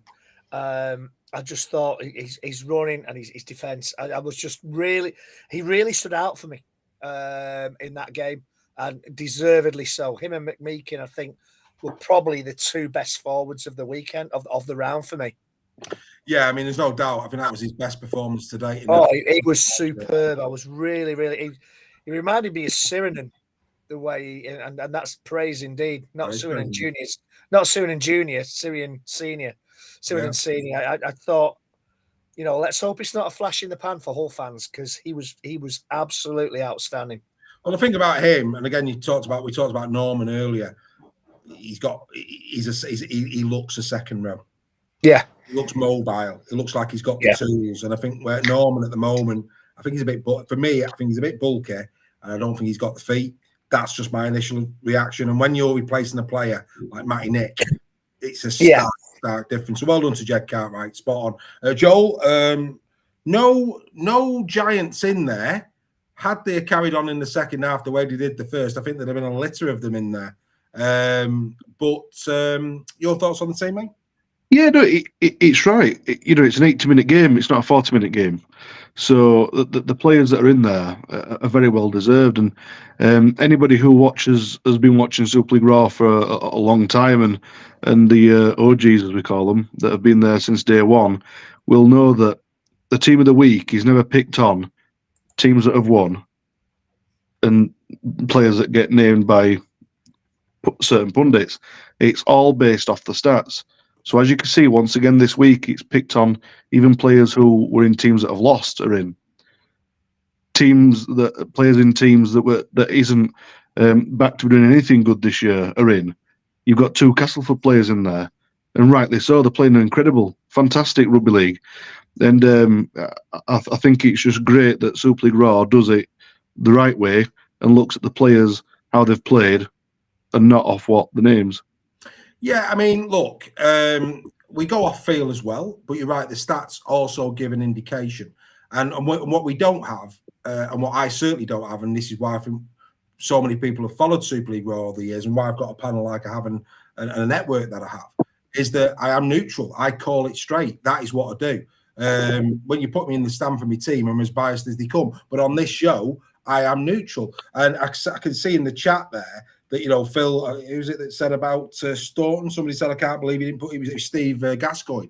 Steve Staunton isn't in there because, quite frankly, mate, he doesn't hold a character the 2 that are. Yes, he scored a great try, but that was 2 things. 1, it was a great run, and 2, I think that the wire defence at that point thought COVID was still around because nobody laid a glove on him. Is what I would say. But in terms of SASA, he scored a brilliant try. SASA did 44 tackles. Walmsley did 22. Staunton did 25. Don't get me wrong. Then we go to tackle busts. 9 for SASA, 5 for Walmsley against KR. Staunton 3. Then you look at the actual work ethic of the players. SASA 18 carries for 160 metres. Walmsley 15 carries for 128. Staunton 13 for 83. Mate, Staunton played well. I'm not saying he didn't play well, but he wasn't Walmsley and he wasn't SASA. You have to be the best in your position to get into this team. And there was 2 other props at the weekend that were better than him. Now, don't get me wrong. If Matty Staunton next week is the best prop in Super League, guess where he'll be? On this graphic. Don't you worry about that. I'll call it straight, my friend. Keep watching us, Steve. You'll get the gist. Mr. Sale, your thoughts? Tessie New, you mentioned him a moment ago. I thought Tessie New. I was amazed that he didn't get into the official one. Yeah, he had a really good game. Probably his best game, Philly, and he started to really show what he's capable of. I could understand some Wakefield fans probably saying there should be more Wakefield players in there this week. We beat Warrington at Warrington, but I think the problem was Wakefield's team performance was that good. All the players stepped up, didn't they? There was a couple of standouts like McMeekin, but they were all good. But when you look at it like, say, Max Jellett, for example, had a really good game, but was he better than David Armstrong? In terms of his individual brilliance, absolutely not. No. And that's the difference in this. And I think Wakefield had probably been unlucky that some of the key players for Wakefield in this game weren't just quite as good as this. But I mean, Remy Smith, for example, he was absolutely brilliant against Lee in a team that was well beaten at Lee. But I thought he was fantastic against Leeds. He had a really big impact going back to his natural position of centre. So great to see him in the team. And Harry Smith as well. I mean, apart from that horror tackle they did, which I still can't believe didn't get anything on the disciplinary, that's probably a talking point for people in the chat for later on. How that didn't get picked up, I don't know. But what a player he is, and obviously a consistent member of the team of the week. But yeah, special mention to the cast players, I think, in this one. Obviously, they've had a tough start to the season, but I said, in his seniors, a great fantasy player because he if Castle would score, normally he's on the score sheet. So it's taken a bit of a time for him to come into the games this season. But great to see him in the team. And Rimbu, what a performance that was from him to see him at hooker. We've already said how strong hookers are in the Super League competition. So for him to get his place at hooker is massive for him. Yeah, and Dawn Kirkby. Good evening, Dawn. Hope you're well. Andy Wild talking about Dean Hadley. Dean Hadley, before he went off, doing what Dean Hadley does, a proper player. Outstanding. Right. Before we go and have a quick dip into the fantasy league, we did ask for questions, and there's one that I think is pertinent for this part of the show. So let me just go and find it. There it is. And it's from Craig Forth. So Craig Forth, one of our members at Super League Raw, he asked the question. Oh, I don't know why we're all there. Let's change where we are, gentlemen. There you are. Much better. Let's go and find it again. And he asked, after 4 rounds, which team has, good or bad, surprised you the most thus far? So at the moment, let's go there. I'll just move that out of Steph's face. Right, who has surprised us the most at the start of 2025? Steph? I would say Hull FC have surprised me the most. In terms of I think they've had some tough games, but compared to where we thought they were, I think they've done phenomenally well to be on 5 points. I don't think there've been many people who would have had Hull FC on 5. I don't think there've been many people who had Lee on 7 either, to be fair. So probably Hull FC, but then probably Lee slightly behind them in terms of the surprise with the amount of turnover of players Lee have had. Good, I'd say No Leopards surprised. Most surprised Leopards, because I didn't. Not to kind of echo what Steph said, but I thought they'd take more time to gel, but they've done really well. And disappointed with the Dragons. I thought they'd have done better early doors. Yeah, Joel? Yeah, I think Lee surprised me the most. I always knew they were going to go well, but they are a real force to be reckoned with, and seeing them, they're just too dangerous, very, very dangerous. And Steph's going to be firing line for next year now, because he'll be knowing that they're going to be up there for top spot, hopefully. Yeah, the ones that have surprised me just on how poor they've been is Catalan. Yeah. I thought Catalan, with the signings that they made, looking at the squad when we looked at it at the start of the season, it looked a really good, strong squad, but it's just been rudderless. It's like they've had no idea. Against Leeds, fair enough, they got through Leeds, which I think is more a reflection on Leeds than it is Catalan, if I'm being perfectly honest. Leeds really should have gone there and won the way Catalan have been performing. And it was a tight game. They should have come out on top, and they didn't. And that's for Leeds fans to worry about. But for me, the surprising team, for all the wrong reasons, are the Catalan Dragons. Bad. Who would you put in the bad? Yeah, the bad category. Salford. Yeah. Greg?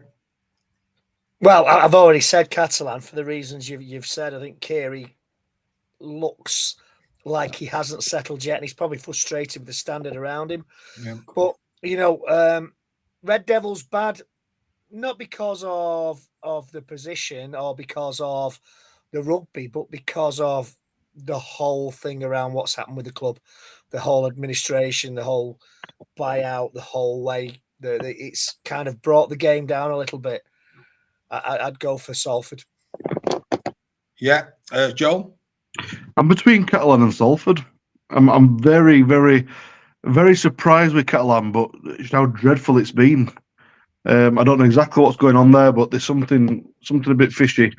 But then Salford again, they've just not ground out any results, and we thought that the team had a better squad this year. I know they've had the issues, but when they have had a stronger squad, I would have expected a far better performance. Yeah. Carl, if you're struggling, mate, give us a call. The number's on the website.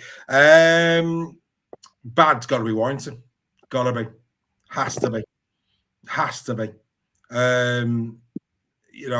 Just really, really, even the games they've won, they haven't looked good.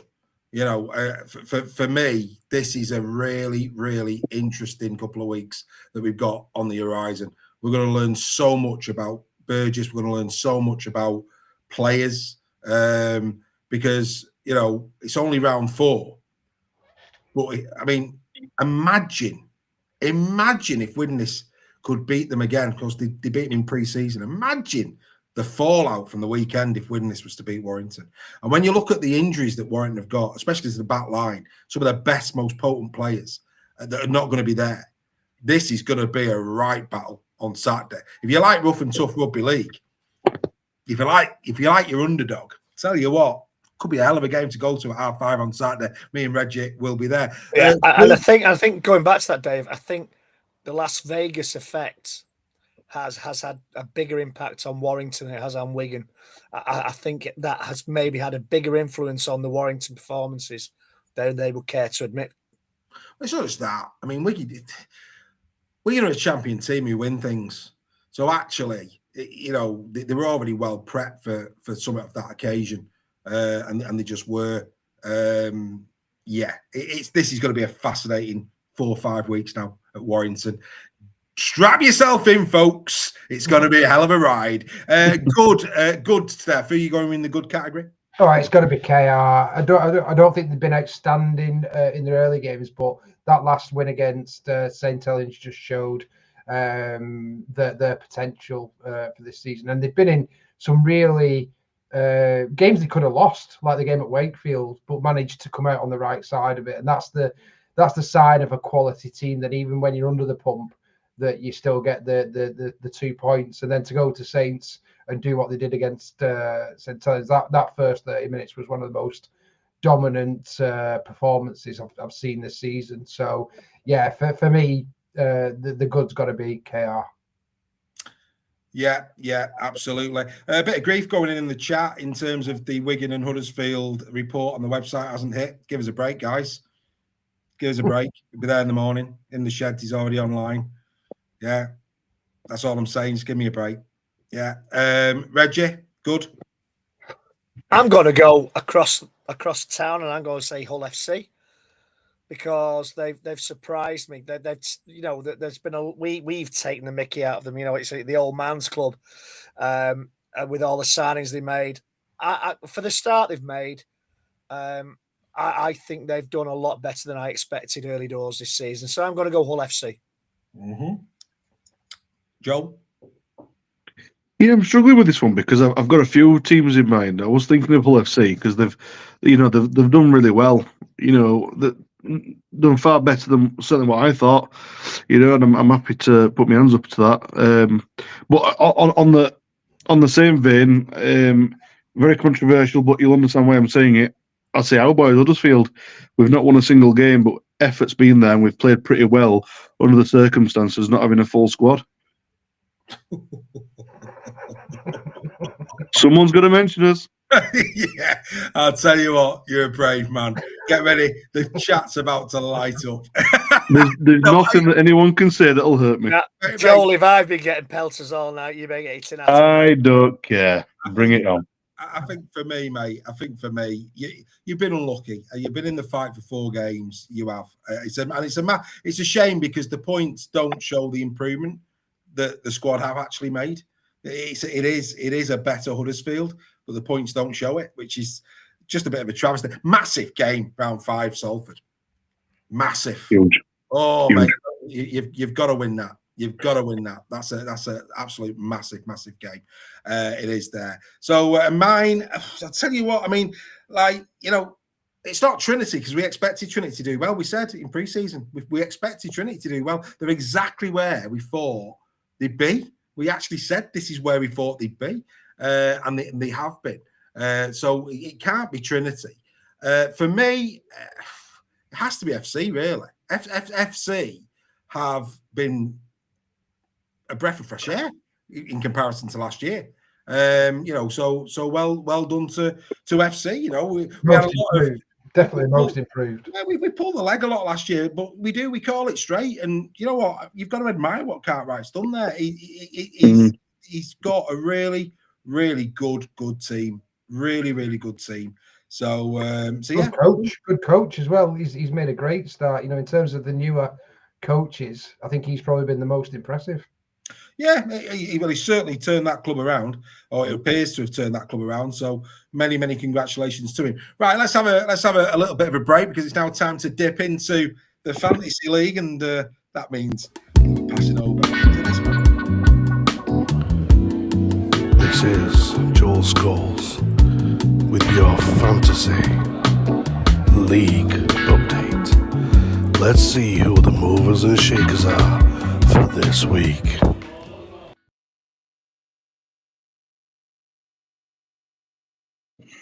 Well, what an interesting week we've had. Jack Wellesby once again in the spot there at fullback, 83 points. Then you look at your two centres, Nenny McDonald and Tessie New, very well deserved to be in that team this week. He's played a really good game there with 58 points and 70 points alike. And then the wingers, Innes Senior and Adam Swift. Surprising from the scorelines, but it's all based on performance, is this? Hence the scorelines that were given. And then you've got Rimbo and Sneed with 81 and 60. And then you've got John Asiata, loose. Then you've got Cartwright and McDonald with 93 and 61 points. 93 points, that's quite a number. And then Mike McMeekin, 71 points. We can't argue with that. He had a great game, did Mike.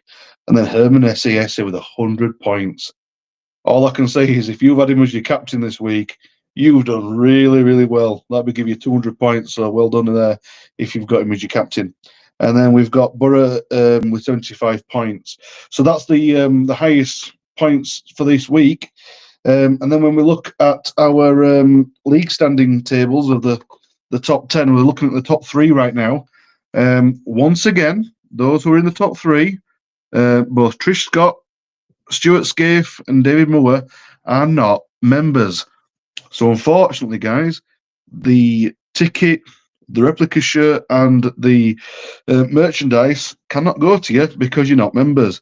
If you want to win this, and you have been in this top spot now all this time, you've got to scan that QR code and get yourselves to become members. You've not got long left. It's very close now before this is over. So what you need to do is you need to become members.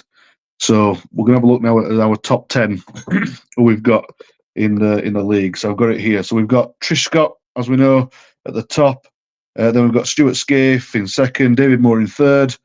So Alan Bagley in fourth, Wolves fan, 2869. In fifth, Oliver Deering, 2846. Alan Bagley again, 2844. In seventh, Ryan Birch. Come on, Ryan, Huddersfield fan. Let's have 2835. Come on, Ryan. Let's get your season ticket again, mate. 3 years in a row. Let's have it. Neil Armstrong, 2817 in eighth. In ninth, we've got Terry Moon. And then in 10th, we've got Stuart Scaife again. So that's our top 10. And the highest point scorer for this week, with a massive 795, is Dave Hart, who's down in 25th. So hopefully, if Dave has another good week, we might see him climbing that ladder a bit more. So that's it for this week. And make sure to do your transfers. Yeah, make sure you do your transfers. But of course, you've got a week extra there because it's Challenge Cup weekend. But you're right. I mean, again, Joel, unbelievable that the top 3 places are not members. If you want to join the league, you can still join the league. Super League Raw 2025. The PIN number is 9675. Password Raw with a capital R at 2025 for those listening on the podcast. You've only got until the 31st of March. Right, the 31st of March. That's it. Yeah, we're locked in. Whoever's playing at that point, they're playing for the season ticket 2026, the replica shirt 2026, and the hoodie 2026. That is it. We are going to extend for an extra month for annual members. So anybody who joins an annual membership between the 31st of March and the 30th of April, you will also be included. Once we hit the 30th of April, that's it. Nobody else will be eligible for those 3 prizes. You can play along, but you will not be eligible for those 3 brilliant prizes. So make sure you get in there. There's the QR code. And if you're listening on the podcast, www.superleagueraw.com, go to the membership section. And for those who are, if you're on your phone, underneath the button select for each membership tier, there's a little, and it is a little, blue little arrow. You click that, it gives you all the benefits for each tier. So if you're a bit unclear as to what the benefits are for each tier and you're looking at it on a mobile device, where it says select a plan, underneath it, a little blue arrow. You can just about see it. Click on that. It opens up and you'll see all the benefits, and they are brilliant, brilliant benefits. So make sure you take a look at that. Well done, Joel. Always nice to dip into the Fantasy League. Fantastic stuff. Right, before we go back into maybe a couple of extra questions, let's just have a quick look at this, which of course is the Challenge Cup 4th round draw that's happening this weekend. And don't forget, the St. Helens Leeds Rhinos game is going to be broadcast on the Sportsman this Friday. So make sure that you don't miss that. That's going to be a good game for us to watch. Hopefully it's a better, remember last year's? Oh, the production of that was, it was painful. It was painful. Hopefully, but I think it was the Beeb, if memory serves me right. This is the Sportsman. They tend to do a decent broadcast, the Sportsman. So Saints Leeds Rhinos on Friday night. Salford Bradford. That'll be interesting. I mean, the only game on there, no disrespect to Oldham, that I see as an absolute shoo-in is KR. I think there's no issues there. But Greg, Saints Leeds. Again, we'll find out a bit about both teams here, won't we? I think we will. I think they're both coming up off the back of losses. I think Saints have had the better start, clearly. I just think Saints will have a little bit too much home advantage. Leeds out of sorts. So yeah, I'm going with the Saints victory. Outstanding. Yeah, you don't think Leeds will do it now? No. I'm obviously going to be 100% wrong as usual, but I just think I think Saints will have too much.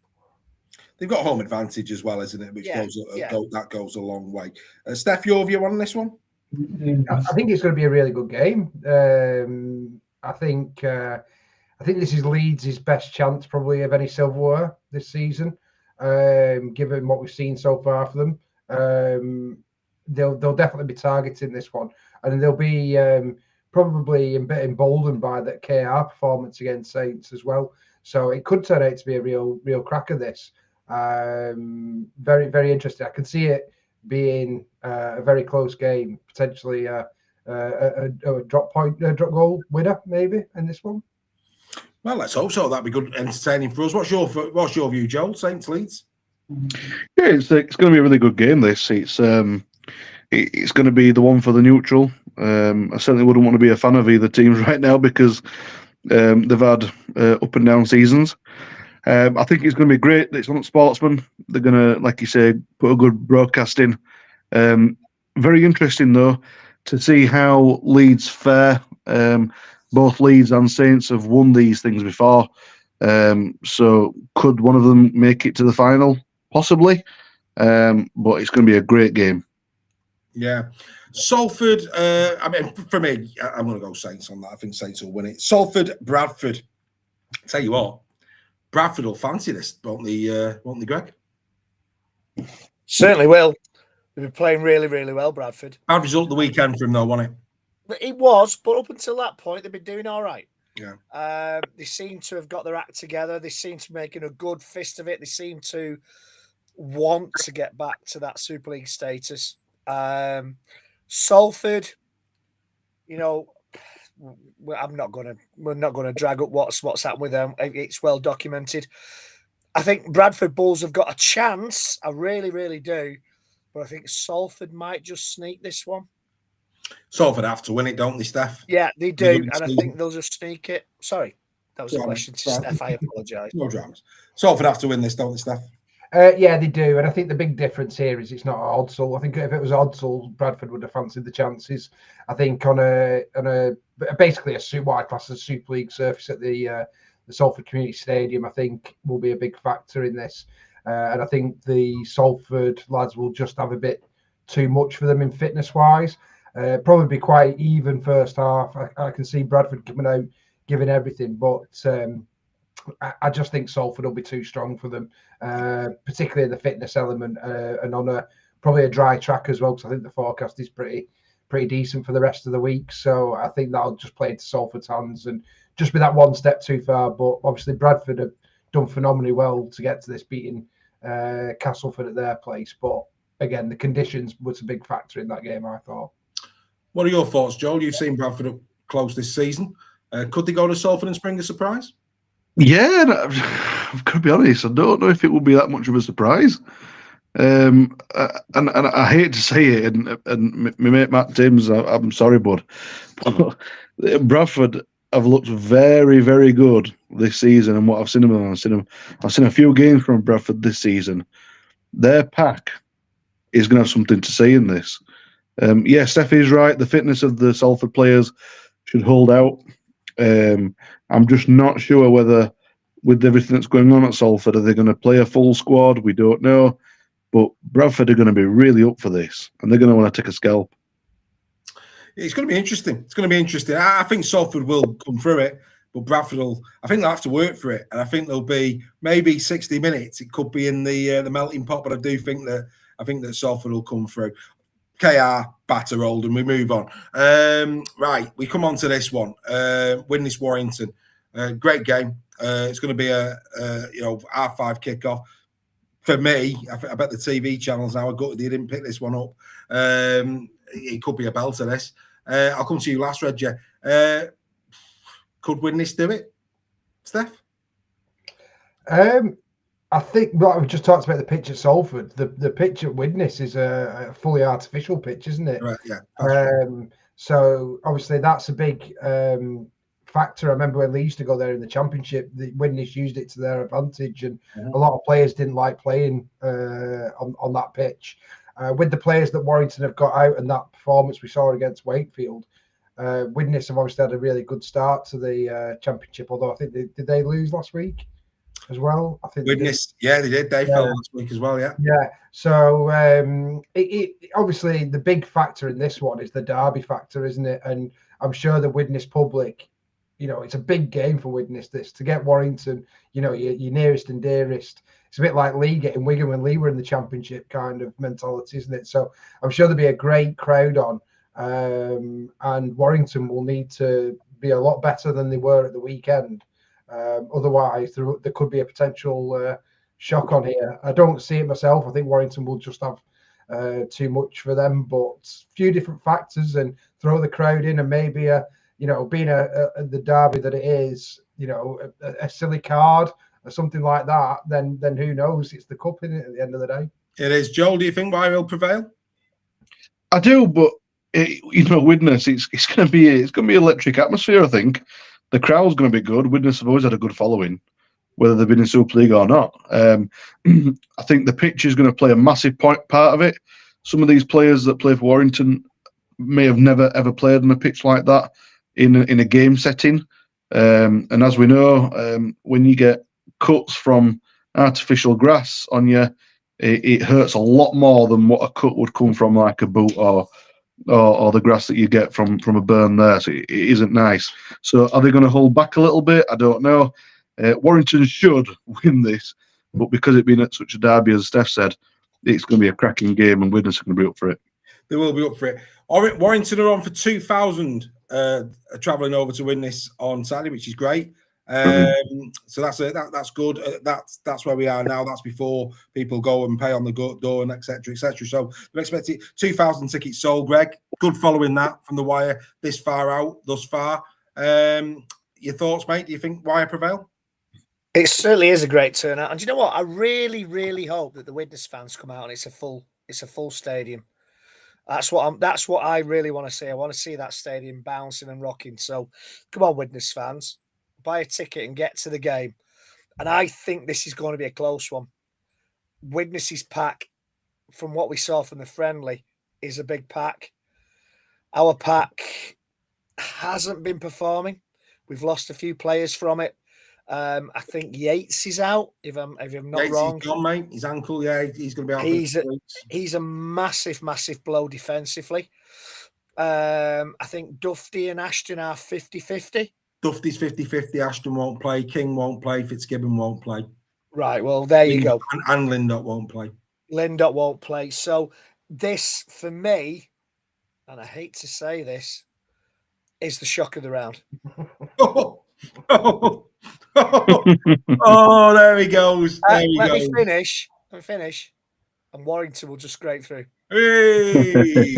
Don't be surprised. Oh no! If this is the shock of the round, could be because Warrington's pack isn't firing. We've lost a few backs. Widnes will be gunning for this. The fans will be gunning for this. If it's a full stadium, if it's a full ground, the atmosphere will be white hot. It will be. It will be. The pitch will play a part. So don't be surprised. It'll be a good atmosphere. It'll be good to be there. Yeah. All right, Wigan FC. Everything tells you it's a Wigan win, Joel, but FC, will they fancy this? They will. They will fancy it. I don't know. It's hard with all because they've had some really good games. You know, you look at how they played against Lee. It were a brilliant game of rugby. That I was literally stood up for the last 15 minutes, just jumping up and down. I couldn't believe it. It was just such a great game. But then you've also seen Wigan absolutely slaughter them this season. So it's a tough one. I think Wigan are going to be far too strong. I just don't see. They're going to put up a fight. I think it's going to be personally. I think it's going to be a similar thing to what happened with Huddersfield and Wigan. They're going to put up a good fight for the first 40, and then the depth of the squads are just going to prevail, and it's going to be a bit of a blowout. But I hope it's not, because I would like to see Hull FC put a fight up for the full 80.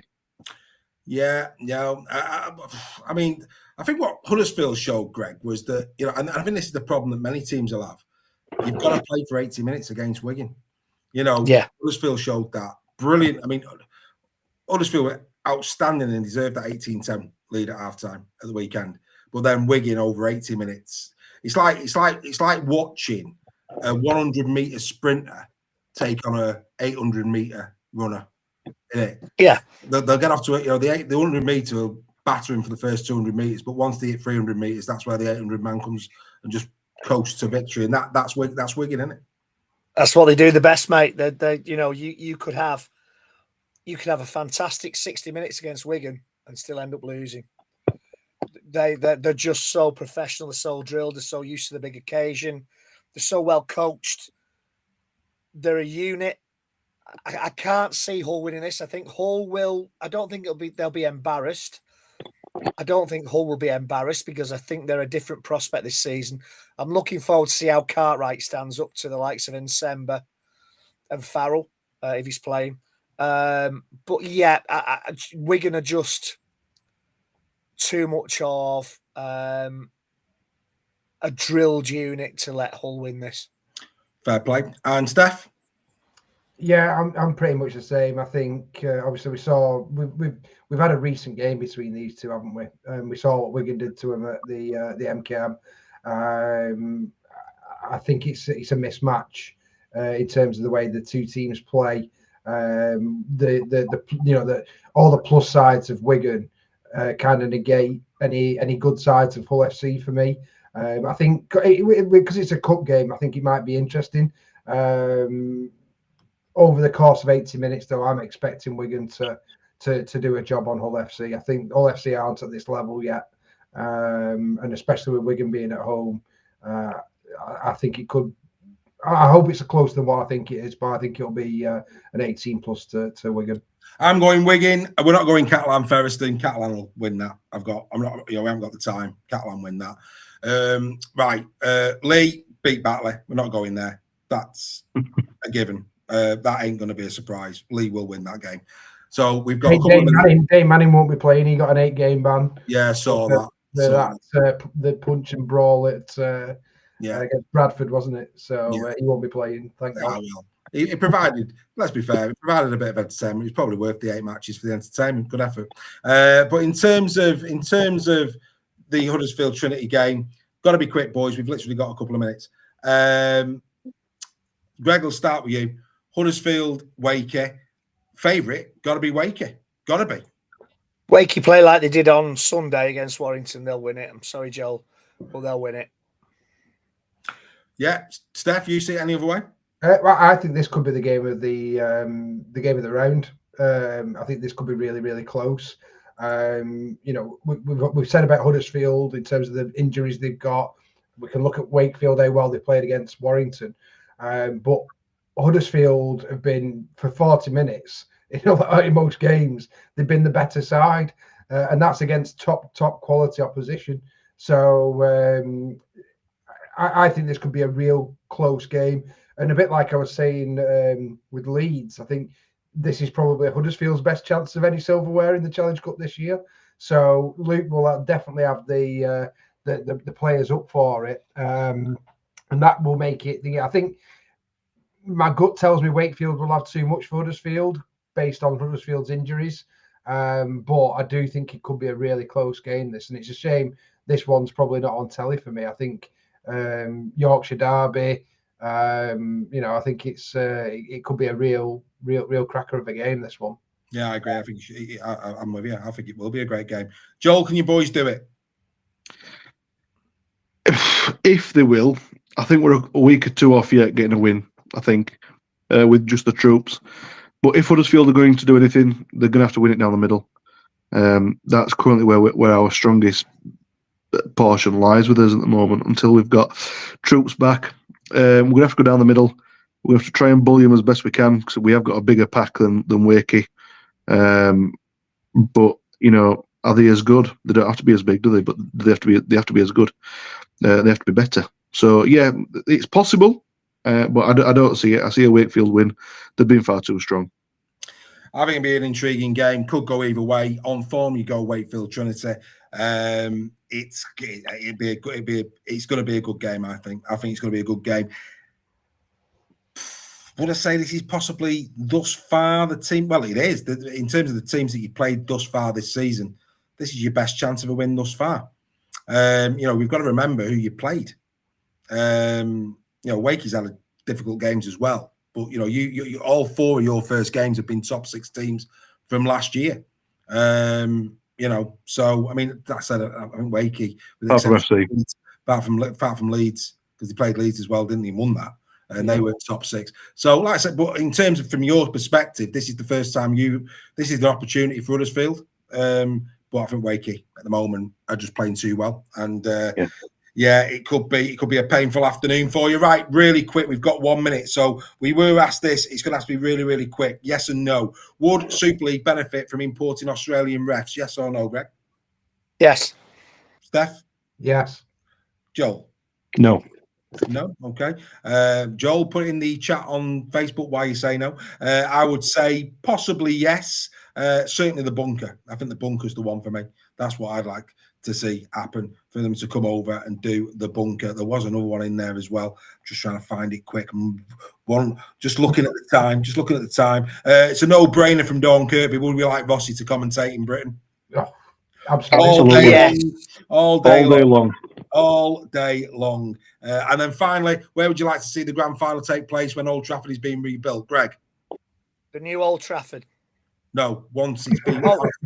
sorry, no. Old Trafford's been rebuilt. Yeah. Everton's new ground. Steph? Man City. Joel? At the John Smith Stadium. I'm joking. Everton. Yeah, I'd like us to go Everton. It looks a great facility. Right, that's it. Time's beat us. Don't forget, no captain's run. Instead of captain's run for the members, it's Tony Smith in conversation, part 1. One not to be missed, 6 o'clock on Thursday for our members. Part 2 will come next week. And of course, no captain's run. That's what's replacing that. We will be back for the final whistle on Monday, and we will be back for Super League Royal Weekly next week. Chaps, as always, thank you. Pleasure.